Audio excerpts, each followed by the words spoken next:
Welcome back to the Inside Track. Today we're here at the River House by EB Interiors to sit down and chat with Emma, learn a bit more about her creative processes and what inspired this amazing space. So Emma, tell us a little bit about yourself and what you do at EB Interiors. So I started EB Interiors about 16 years ago. We mainly focus on high-end residential homes, which is like the one we're in here today, but do touch on commercial as well. I like sprinkling in the elements that are currently on trend, but overall having the timeless design throughout the house. How do you draw out, so if a client comes to you with an idea and they're not able to communicate it to you, how do you try and draw that idea out of them? Yeah, and I feel like a lot of clients struggle with that, where they feel like a lot of people will say, I know what I want, but I don't know how to tell you. So if they can't get it out in words, a lot of the time I'll say to them, just find some images, even if it's a small thing in an image that you like or equally that you don't like, because that will help us start building a palette. For clients that really, really struggle, I normally just say it's fine. We'll come back to them with a bit of a concept of images and some sketches to then say, is this the direction you were thinking? So they've got something to start with. And normally, if we do that, clients start feeling a lot more relaxed and happy to open up once they've got something in front of them.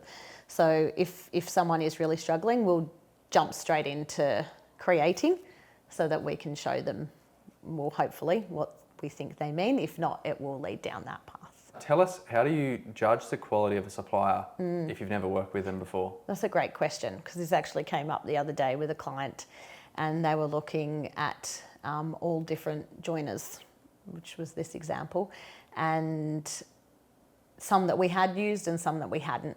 And to me, I think it's word of mouth is really the biggest thing that I judge it on. So if I haven't used someone and people that I know in the industry or trades have used them and they speak really highly of them, that's my number one thing that I'll definitely listen to.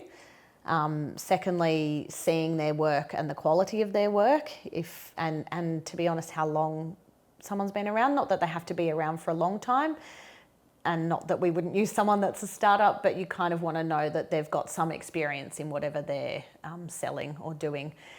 And then what they're like really as people. If you feel like you can connect with someone and you can see that they're really passionate about their product, then it is easier for you to get passionate about their product too. Yep. So as a supplier, do you think it's really important to showcase your past work and make people aware of what you've done in the past to build credibility? Oh, absolutely. I think, and you guys do that so well, you really do. So I think not only does it help people see different ways of using the product, because it might be a way that someone hasn't thought about using it at all in that particular application, and also just to showcase what you have done and the level of homes or interiors that a certain supplier has worked on makes a big difference for sure. Yep, absolutely agree. And when it's, especially with inspiration too, often you might see a product in its raw form, but actually seeing it installed in a project might give you an inspiration on how to use it in your project. And it really does. And I think colour, like if I'm thinking about your product in particular, colour plays a big part on that. So if you just saw like a beautiful panelling in a white and then you saw it in a navy blue or you saw it in a bright red, you could have the exact same detail and the exact same moulding, but it would look different in every application. And I think you would then appeal to different markets depending on how it's being showcased. So it's a big part of that. So Emma, what's one of the biggest financial lessons that you've learnt running a design studio? One that comes to mind would have to be cash flow.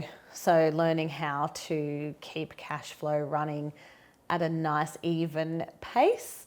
A lot of jobs will move through and some might go on hold, some will be at different stages. So it's knowing when you can even them out, because a lot of those will be out of your control as to when they go on hold, or they're longer in council than you think.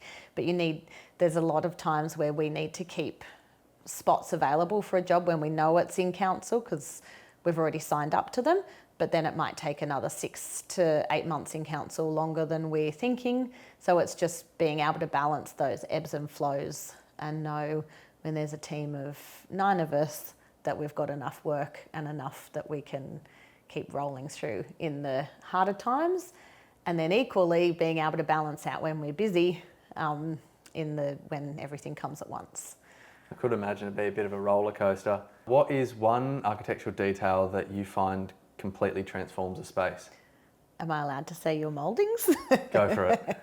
I genuinely think it's probably a really, really good thing that can transform a space. So having just a plain painted hallway and adding even the smallest little, even if you did just a low-lying little datum along the hallway, can transform a space from quite simple into something really beautifully elevated. It also helps with other areas as well. So I think it absolutely can only elevate more and more and more. Yep. And even though less is more is meant to be a thing, I think more is much better.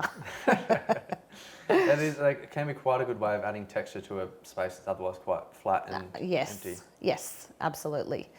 And not really, to be honest, not that I'm the one installing, so the carpenters may speak differently, but not too hard to add. And I think a lot more cost effective than, say, some of the wallpapers out there to do a similar job. Moving on from that then, what is a tip that you would give to someone who's never specified mouldings before? How would you help them when they're specifying mouldings? I would say speak to you. So over the years, you have been amazing for all of us in our office. When we've been unsure as even what to pair with what, between the skirting, the moulding and then a cornice detail, you've absolutely been there every single time to help us know proportions and how to scale everything. So you would be my tip. And another one that we find often as well is just looking at what other projects have done. You don't have to think it from the ground up. You can borrow concepts from other projects that are being completed in the past. Do you find that? Yeah, definitely. And I think, again, with mouldings, it's something that's so traditional. So yes, you can borrow from other projects, but there's also some scales that work really well and they have time and time again. So sometimes it's like, why mess with what you know works well proportionately? And definitely if you've seen something from someone else and you think it's a great detail, then I think everyone would be happy to know that their work is being more widespread. What's the biggest misconception that homeowners have about how long design actually takes? Well, I'm going to have to say time is number one, but also how detail comes together. So definitely now people think they can look at a Pinterest image and go, I want that.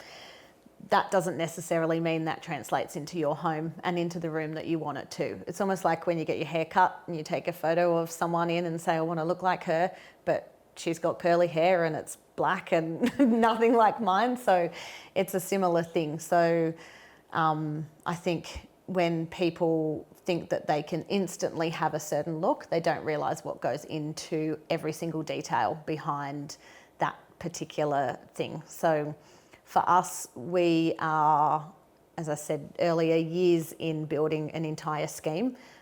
This house in particular was over 5 years in the making to get it down to every little detail that is in here. And that is not just from looking at images and trying to recreate them. It is from getting to know the clients. It is from years of experience of design and all of the trades and everyone obviously around you to build that as well. And so, yeah, I think it can be a huge misconception that people think they can copy and create the same look that is created in another space, but definitely time. And I think things like the block, for instance, haven't really helped that. So thinking things, again, or social media, it's instant. It takes time to draw a drawing. It takes time to come up with the concept and the creation. How would you educate, or how do you kind of guide the client and educate them on how long it takes on this process? That's, again, really good because a lot of our clients use AI and a lot of them are starting to put their own prompts in to create 3Ds of what they want. again, it comes down to reality. So it's easy to make a drawing or a 3D look a certain way. To make it actually buildable and usable are two separate things. And I think what's happening at the moment, and with AI, we're leaning very much into just an aesthetic, but we're not thinking how a space feels and how it works. So it's very different being in an actual space, using a kitchen, for example. It's one thing to say, I want it to look this way, but is your fridge the right distance away from your oven? Have you got enough space around your cooktop? Are the heights proportionately right for the range hood? So there's so many factors that come into it. And I think the use of AI is making people think they know almost more than they actually do. So as good as it can be, and it can help people that don't know how to read a plan, they can start seeing a space. It can also hinder in the sense that it makes people think, well, they don't think through it in full detail. Yeah, great to spark the initial inspiration, but then you've got to transfer that into a practical, buildable, as you said, set of plans. Yeah. With AI being such a big thing at the moment, tell us about how you use AI in your business. So I think it can be a really good tool, but then it can also hinder. So what we've found works really well. So we'll build our own models and get them to a certain point, and it's based off our 2D drawing. So we've already developed a drawing and a concept to a point to get it to the model in the first place. We'll then put that model into AI with all of our finishes and what furniture we'd like to put in there, and it will really elevate the look of what the model does. So it will create a much nicer ambience. It will add soft mood lighting, and it will just feel warm and inviting, which I think a lot of models don't necessarily do. We tend to still try to make our AI images and our models not look completely real life, because no finishes really do look that close to real life until they're in a space. So it's easier and I think clearer for a client to see it still looking a little computer generated rather than looking too realistic, so that they understand there's going to be tweaks when it's actually in the real world. So I think using AI for that works really, really well. It's also great, to be honest, when we've got certain BCA requirements that we need, like say stairs, for instance. You can look up straight away what's the current code, and that will come to you very quickly. Obviously you can double check that to make sure it's correct. But there's multiple ways that it can really help.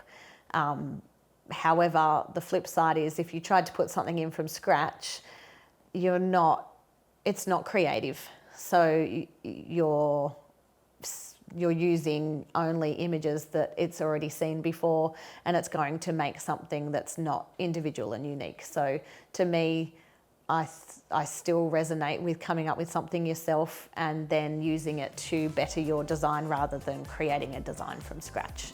I think it's a long way from helping you do that. Thanks very much for having us here into this amazing project that you designed. Thank you for coming. And thanks for the chat. Thank you very much. It's been fun.